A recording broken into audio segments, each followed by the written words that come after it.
Good morning, good afternoon, good evening, whatever time you're watching or listening to this, and welcome to this week's episode of the Non-Identity Podcast. Now, this week we're joined by someone who went on a heartbreaking journey and became an author, Crystal. Hi, Crystal. Welcome to the show. Thanks. Thank you very much. Thank you for having me.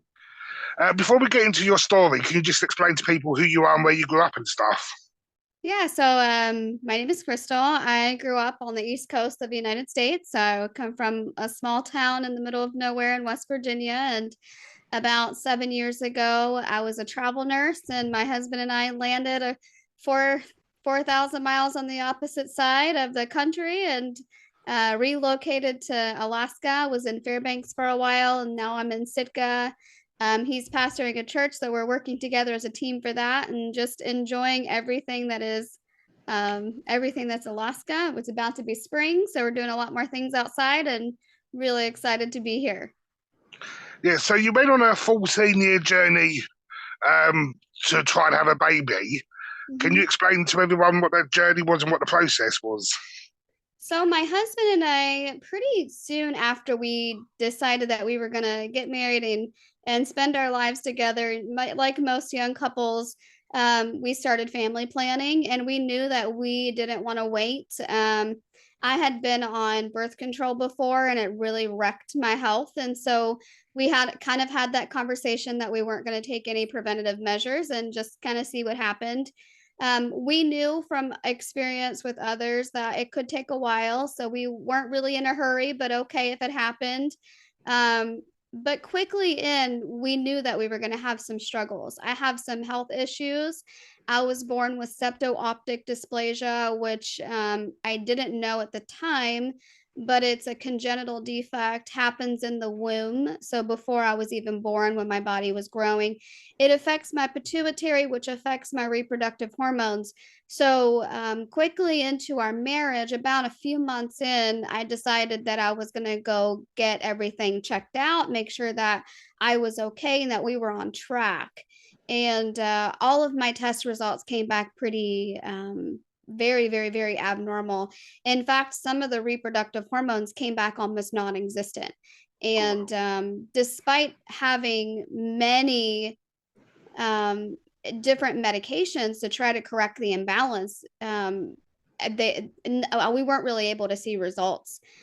So over the years, it took me that was about a 2 year journey to do infertility treatments. My husband and I really didn't feel like IVF was something that we could do. We couldn't afford it at that time. I was a CNA making $7 an hour. He was, not making much more than me. We lived in a 2 bedroom mobile home. Like we couldn't afford $30,000. And so it really wasn't in the stars for us at that time. And so we came to Alaska in 2016, had been married for about almost, yeah, several years, and started getting into faith. And I had some ladies that were leading me in a Bible study. So I surveyed the seven barren women of the Bible, found a lot of similarities.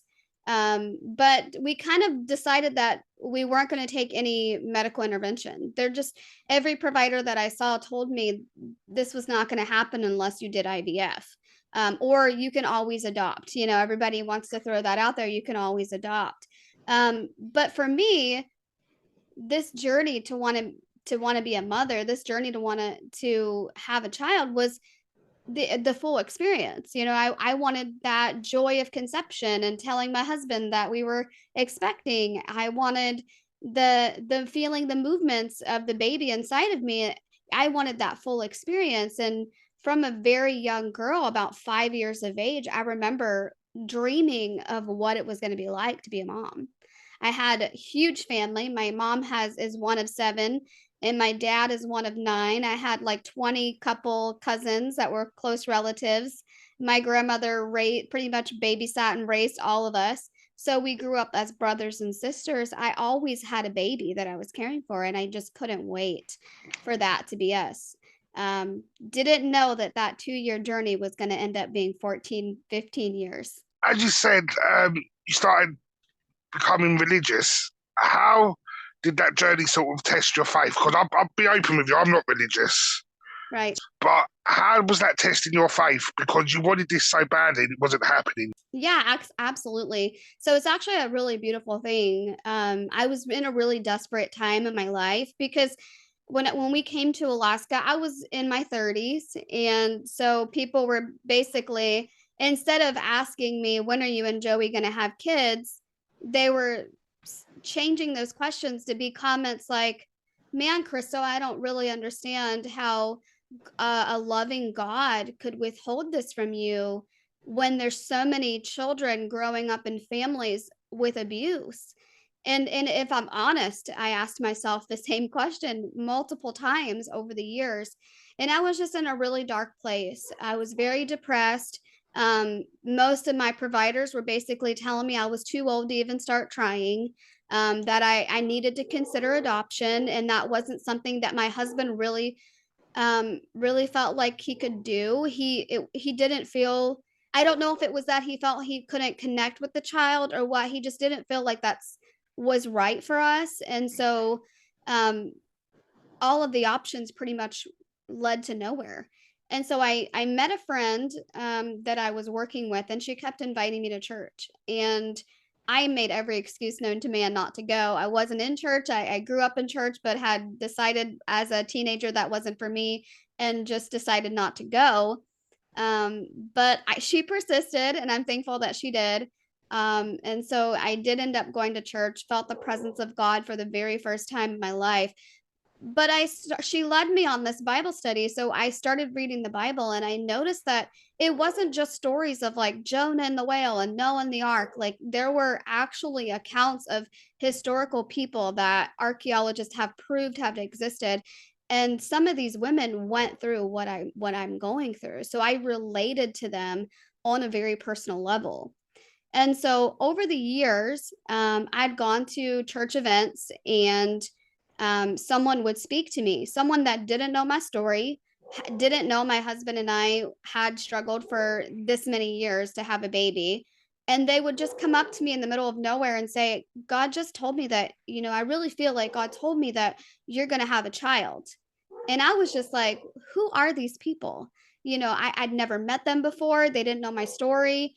They were from a different place in Alaska than me. And if you didn't know, Alaska is like super huge. It's a third of the entire continental US. So it's a huge state. Um, so I just kind of kept those things in my heart. Well, in 2022, I went to a ladies' conference, and at that ladies' conference, 6 different women spoke to me and said, "I really feel like God is going to give you this promise. Like God is going to give you this baby." And so, January 2023, just last year, not too far ago, I was in prayer. Our church was doing a 30-day prayer and fasting along with the World Network of Prayer. And I really felt like God impressed in my spirit that he was going to finally deliver on this promise. 2 weeks later, I started feeling pregnancy symptoms. I was told by the provider that I would never get pregnant, that I could just basically chalk it up as never going to happen. And I got pregnant. And so I was starting to have pregnancy symptoms the beginning of February 2023. And so I knew I was pregnant, but I was getting all these negative tests, and it was just really, really gut wrenching, because I felt like God had spoken to me that I was going to be pregnant. And all of these women told me, God spoke to me, and this is going to happen. And so I felt like at that moment, my faith had grown so much because I believed that he did it for these women that I can relate to. I have other people who are not in the Bible, like living, breathing people who believe in the word of God, who are telling me that they know my story and I never told them. And they don't know anybody that I know. So how could they know my story? And so I feel like that has been such a huge encouragement, even in the biggest, darkest trial of my life. No, 100%. I know this is going off track a bit, but what do you think? Because you said as a teenager, you worked at that church wasn't for you at the time. What do you feel the disconnect is between the church at the moment and people? Because again, like you, I grew up in a Catholic family, and it was sort of forced upon to go to church on a Sunday and stuff like that. And in a way, that put me off um, Yeah. being religious. So when I got older and could make that choice, because it felt like it was such a regimented thing to do, I Yeah. wanted to separate myself from that, if I understand. So I think growing up, I sort of missed the messages of what religion could bring to people because Yeah. of the way it was forced. So what can the church do to sort of reconnect with people, do you feel? I think more for me, this woman that invited me, my parents didn't go to church, but my grandparents were very avid attenders of church. There was always like preaching on the TV. My grandmother had end stage lung disease, so she couldn't physically go. But she was always reading her Bible or praying or singing hymns or something. It was just very much a part of my upbringing. But once I became a teenager and had my own car and could go do what I wanted, I didn't really want to go hang out with my grandparents. I wanted to go hang out with my friends. And my friends were doing things that people who really truly show that part aren't doing. And so when I was about 14, 15, I was disconnected. But this woman was different because I had been invited to churches before and I had gone to church, but I would go to the bar on Saturday and then go to church Sunday morning, and it really didn't mean anything. Yeah, It was just something that we did because we were good people. It didn't relate to me, you know? I kind of felt similar to what you just mentioned. Like it was something that I did because my family took me there. yeah, Really wasn't something that I identified as. Um, but when I met this lady, I was about 31, 32 years old, had been out of the church for a very long time, knew really nothing about the Bible other than what everybody knows, like Jonah and the whale and Noah and the ark, those stories. They make cartoons about them, but knew really nothing about it. And her lifestyle changed my perspective because I'd been around people who were Christian, like Christian, yeah, Christian, but this woman carried herself in a way that she had such a confidence. And it wasn't really that I was chasing Christianity, but I was chasing what she had. She had peace no matter what life threw her. She was always joyful. She would say, "Praise God, praise Jesus" with such confidence, and it drew me in. And so when I went to church with her that first time, I felt the presence of God. I'd been to churches my whole life up until 15 and never felt the presence of God, but God revealed himself to me in a very big way. And so after that moment, it wasn't about church anymore. It wasn't about religion. It became a relationship with Jesus Christ. And so that's what sustained me this time, the past 7.5, going on 8 years, is having that relationship and knowing that the God that I read about in the Bible, who has done for these women, these barren women that my book surveys, I've seen those same things manifested in those around me and manifested in my own life. So with my congenital defect, all of those reproductive hormones that I told you were non-existent, I was prayed for on a Sunday afternoon service. And the next day, a doctor called me randomly in the middle of nowhere and asked me if they could do some blood work. And I was like, sure, yeah, I'll get some blood work. And they checked for all of my reproductive hormones and they were all within normal limits. So there's no doubt about this in my mind that this is real.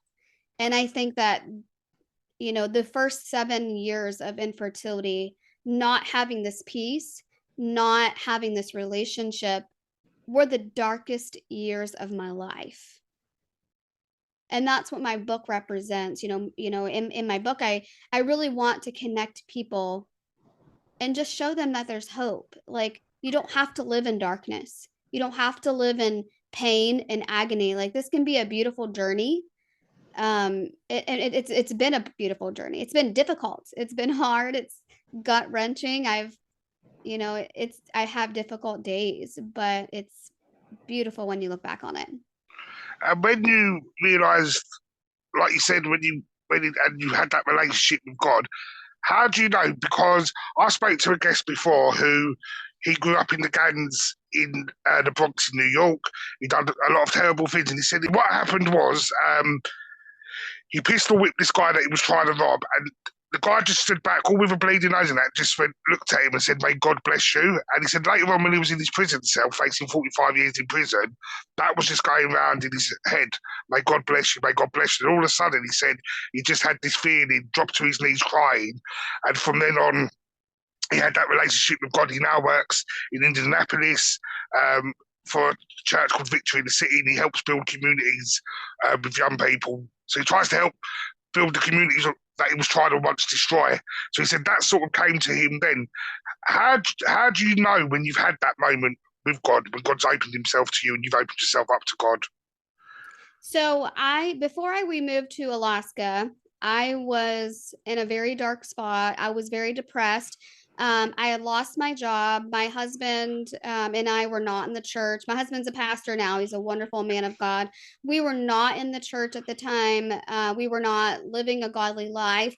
We um, we were very much into like drugs, alcohol, um, partying, things of that nature. And I knew that there was something missing. Like I wanted more. I wanted more than struggling to pay a $300 trailer payment Yeah. every month, which is significantly not a lot. It's a very, very, very tiny payment. And so I was on my kitchen floor. I had some Christian friends that were trying to really pull me into the church. And again, like I didn't want to just go to church. I wanted proof. I wanted answers. I wanted to know that God was really real and he was more than, like in my head, I was thinking, how do I know that you're not more than like Santa Claus and the Easter Bunny and that my parents haven't lied to me my whole life? Like, how do I know that I really do have hope? So I was on my hands and knees. My friend texted me this song. It was a Christian song. I did not listen to Christian music at the time, but it was a Christian song. And the song brought me to my knees, and I screamed out in my house. And I said, God, if you are real, I need you to show yourself to me. I need you to prove yourself to me. Like, I need to know that you are real. I need to know. And, I had a lot of childhood trauma, a lot of suicide in my family. So I was very depressed. I wouldn't say I was suicidal because I was very afraid of death because I went like in a 2 year period, I had gone to like 12 or 15 different funerals. So a lot of tragic death, drug overdoses, suicides, things like that. Um, and so about a month later, my husband totals our only vehicle. I can't get to work. I'm trying to find a job. I get calls from travel nurses that lead me to Alaska. I'm working in this place that I'm not supposed to be. I'm supposed to be assigned to this other wing, but I keep getting assigned to this ladies wing. She keeps inviting me to church, and it's just like when I look back and be like, oh, okay, like that was God's plan all along, was getting us here to meet this woman, and to lead me into the fullness of truth. And so when I when she asked me to church, I made every excuse in the book, every excuse. And finally, I said, you know what? I really feel like I do need to come to your church, but I'm not a morning person. And she said, praise God, my church starts at 3 p.m. And I was like, okay, I can't make any more excuses. Like, this woman has trumped me. I have to go. So it was a Saturday, and I said, okay, I'm going to go with you tomorrow, but I need the address because when I leave work today, I need to go sit in that parking lot. I need to go find it, or I'm going to make an excuse that I can't find it tomorrow. Like, and so I pulled into the parking lot and I just felt this drawing. I felt something like magnetic. It was pulling me. Um, I had fire engine red hair. I had piercings all over my face. I'm covered in my husband was a tattoo artist in his previous life.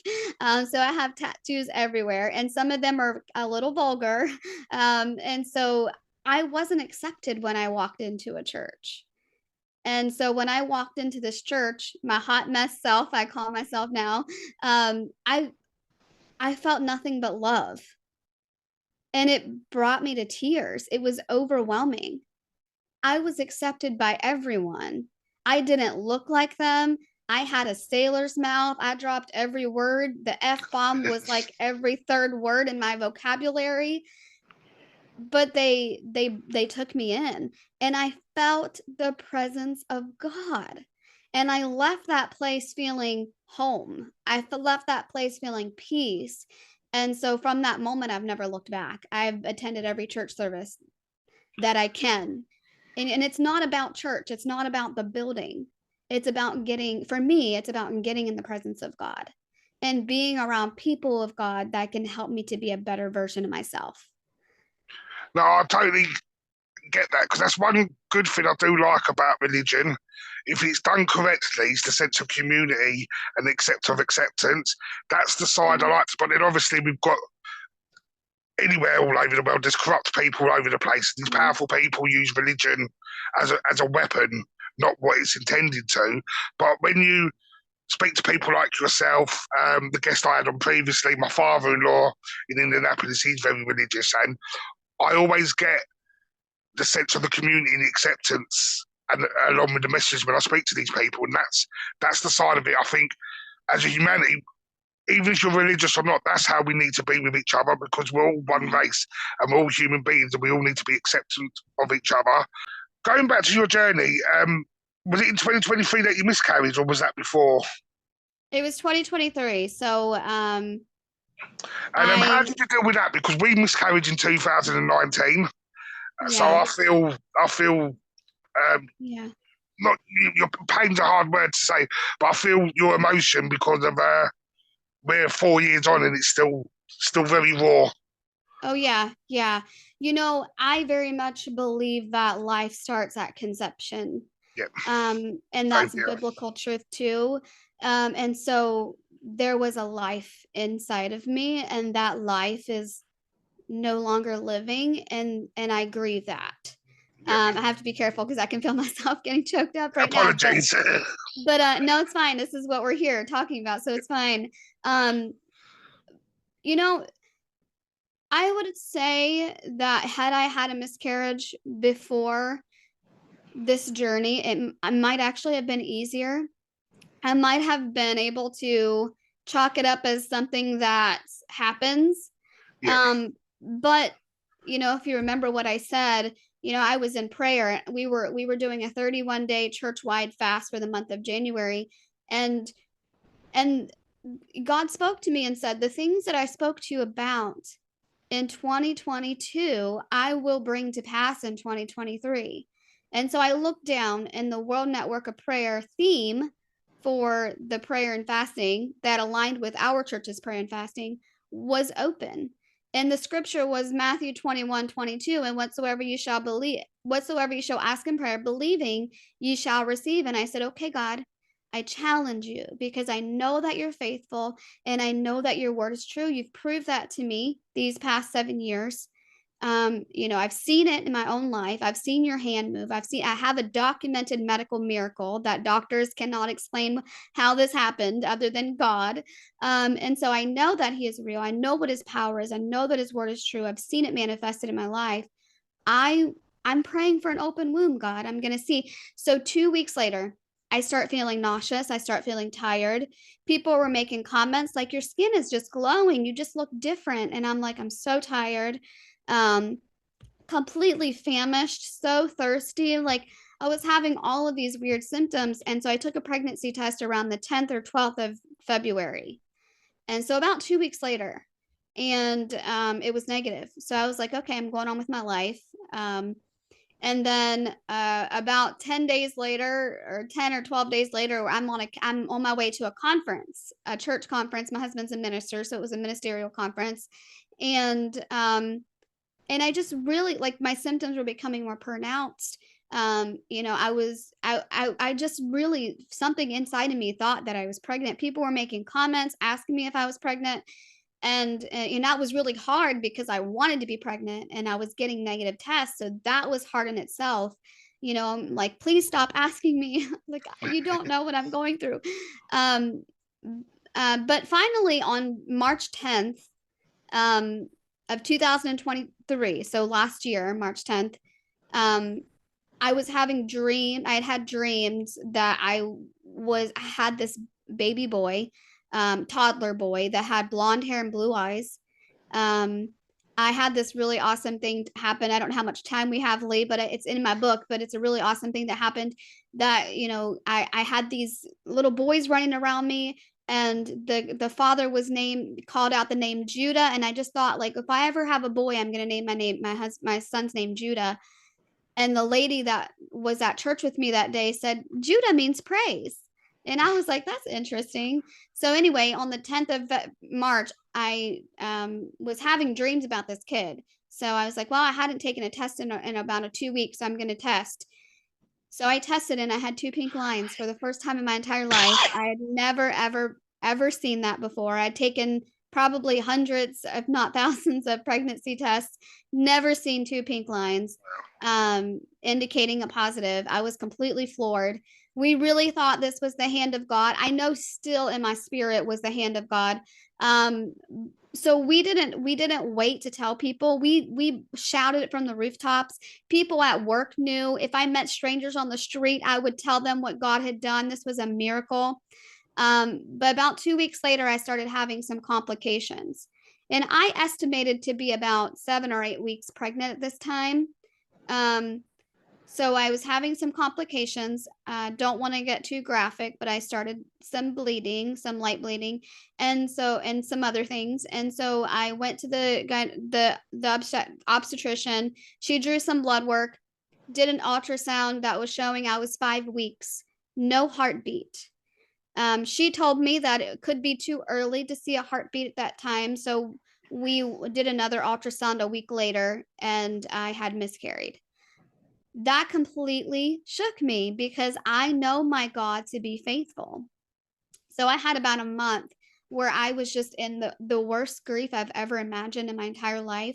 I had a friend that texted me, and she said, she's very sensitive spiritually, and she said, I feel like the Lord is letting me feel what someone is feeling, and I don't know who it is, but it feels like deep emotional pain.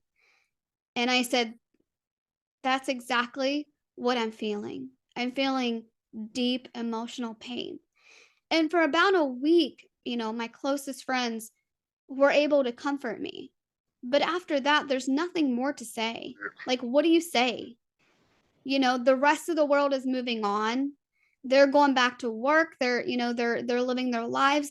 Great things are happening, and everything stood still.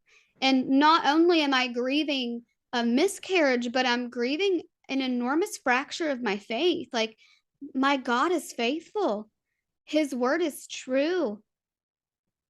And so I remember sitting down one moment and I was thinking, God, I know your word tells me that you'll never fail me, but it feels like you did.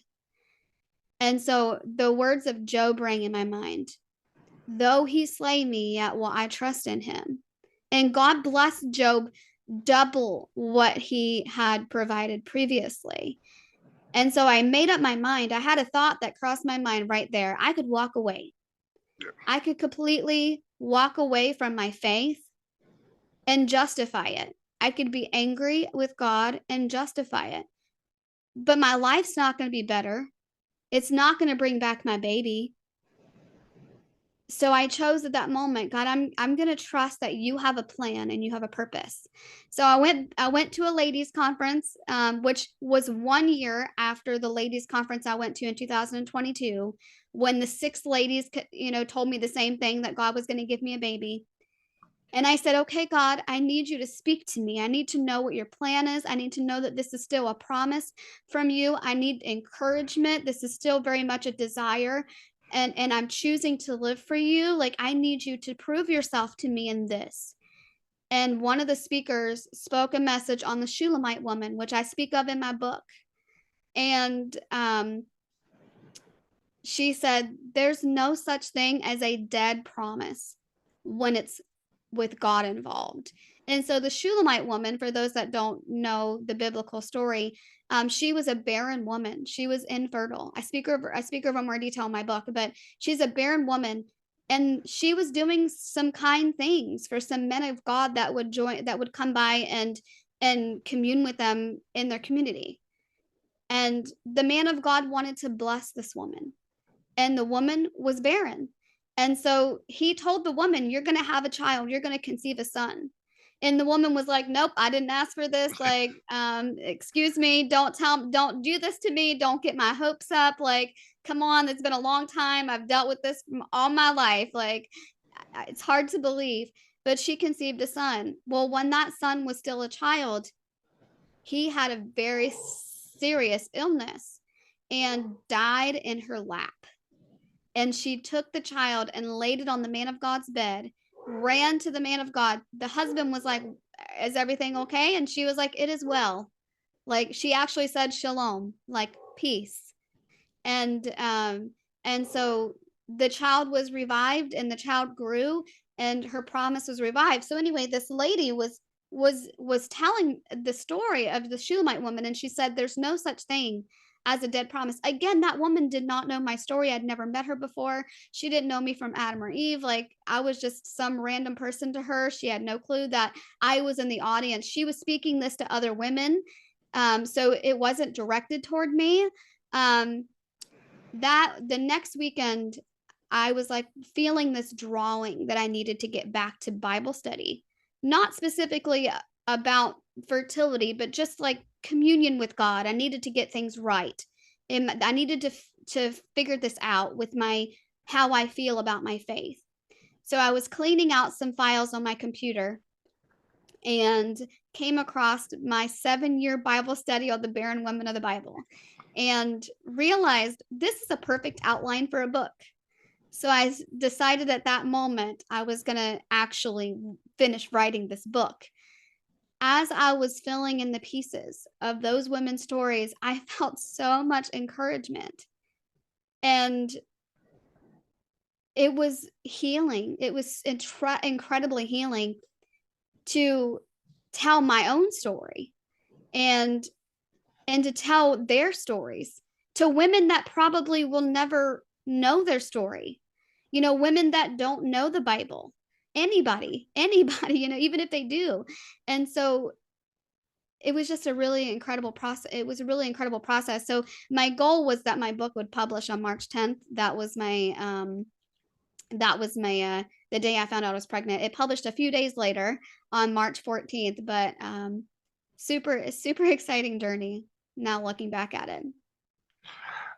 And when you decided to write, I know, like you said, with the stories of the other ladies, it was quite healing. But how did you stop yourself falling back into that darkness and that depression that comes with a miscarriage and your journey as well? Because obviously it opens up raw feelings every time you speak or write it down Yeah. or It reminded me that God is faithful. And I can relate to those women. And I had a friend that when I was in the one of the deepest parts of my grief with my loss, the same friend that said she felt like someone was having deep spiritual pain, deep emotional pain. She told me that she felt like God told her in prayer that this miscarriage was my I see men walking as trees moment. yeah. So in the Bible, there's a blind man, and he asks, he basically Jesus is healing him, but the first healing wasn't complete. When he said, what do you see? The blind man said, well, I see men walking as trees. It was blurry. He couldn't really fully understand. It wasn't clear vision. So, the second time around, it was the miracle was perfectly completed. And so I kind of held on to that. But I want back as I'm writing and I'm rereading these women's stories, I'm trying to tell my story. I'm remembering all those things, the 7 years since my faith really started.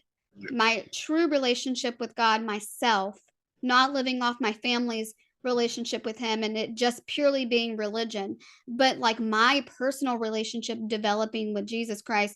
I look back as I'm writing, telling those stories, and I realize like God has this in control. He sees me. He's still revealing himself to me.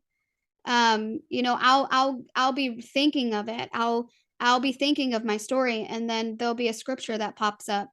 That was a scripture that I found comfort in. And it will be something that someone posts on Facebook, or someone will randomly start singing a song that they don't realize is a biblical song, but it leads me to that verse. So it just reminds me that my God is faithful. And honestly, when I think about my story, I feel joy. I don't feel depressed. I don't feel pain. It's emotional still. But it's more emotional because it's beautiful, because God has grown me. And there was that person at that ladies conference was teaching on there's three things that we can do with life. We can be a victim, someone that life happens to. We can be a victor. We can be someone that life happens, for, like, we've conquered that. Or we can be a vessel, someone that life happens through. And so through the grieving process, I was a victim. I was very much, God, you failed me. But then I became a victor because I conquered that feeling and I decided to stand up and brush myself off. And that, I decided that I needed to get through this. My husband needs me to get through this. My family needs me to get through this. I have to work, so I have to go back to work. I need my faith, so I need to get up and reconcile this with God. But now, on the other side of this, I can be a vessel. I can be someone that had a really terrible thing happen to them. But now others can find hope and find peace and find joy. And so through my pain, maybe someone might not have to experience that much pain. Through my suffering, maybe it'll prevent someone from suffering. And so it's very healing to tell your story. It's very healing to talk about it. It feels like you don't want to talk about it, but it's very healing to discuss it and to be very raw in your emotions and be very real. Like what we went through, like you and like what we went at, you and I have gone through these miscarriages. They're really tough things. Like your feelings are valid. My feelings are valid. It's painful. It hurts. There was a life that we didn't get to know.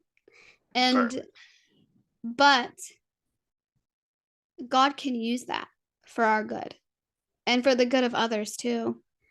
And, in the midst of it, we don't see this. I didn't realize that my pain was going to birth a book that has already brought others encouragement.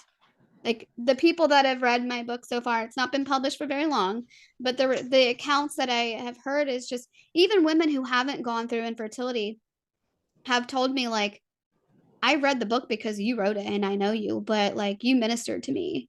And it's just really encouraging. I can't wait to see what happens. And if people want to get a copy of the book, where can they find it? My book is available in Kindle and paperback currently on Amazon. And then we're working towards Barnes and Noble, Walmart, Target, things of that nature. It's $9.99 as the ebook right now, and it's $14.99 as a paperback. Those are US dollars. I don't know what that translates to. And what we're doing, we'll put a link to the books in the description so people can get to it quicker. Cool. And if anyone has got any questions for you personally, how can they reach out to you? So I do have an author page on Facebook. It's very new. Just getting that started. And then there's an email. So my email is fruitful. It's the name of my book. So fruitful the book at gmail.com. And then I am in the process of doing like an author page, and I'll have like a blog, so I can continue, and working on a podcast. the Fruitful podcast on YouTube, so you can look for that. It's probably going to take several months to get that started, so I don't know when that'll roll out, but the Facebook page for news and updates will be the best. So it's Crystal Lee Essex, my full name. Before we finish up, it's been a fascinating conversation. I really appreciate your time. I've got one last question, and this question I ask every guest. If you could be remembered for one word and one word only, what would it be and why? That's a really awesome question. I would say joy. Because I do know God. I have a relationship with him, and it doesn't matter. I've learned through this journey, it doesn't matter what life throws at me. I can get through it.